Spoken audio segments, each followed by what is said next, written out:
We look at the next team here. We look at Sudan. Sudan has really achieved some great things under Coach James Kwesi Appiah. He even upstaged his old employers at Ghana, his own nation, really proved them wrong. A country that's really endorsed European coaches and spending the money for that. And he just continues to achieve amazing things. They're firmly in the hunt to qualify for the FIFA World Cup in 2026. They've really brought the stars for this too.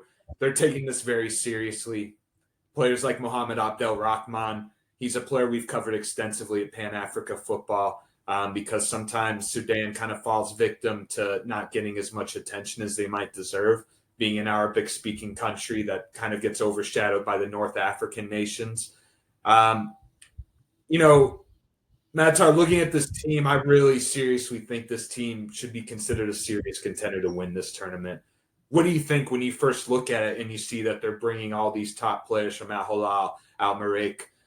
What's your first impressions of this team and what should their supporters expect from them at this tournament? Yeah, I think because these players have done so well also at the AFCON level, and with all due respect, they played against quality players, quality opponents, players who are plying their trade in Europe, and they've more than held their own.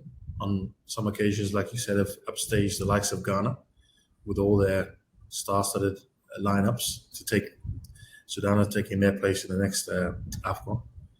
For sure, the coach also deserves credit.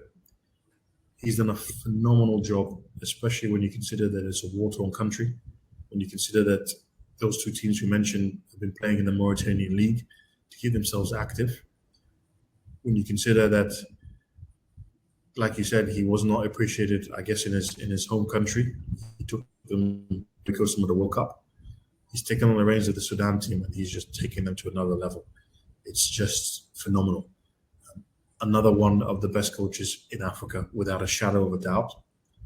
And I concur and agree with what you say in terms of they need to be looked at as serious contenders because they've got the players and they've got the coach.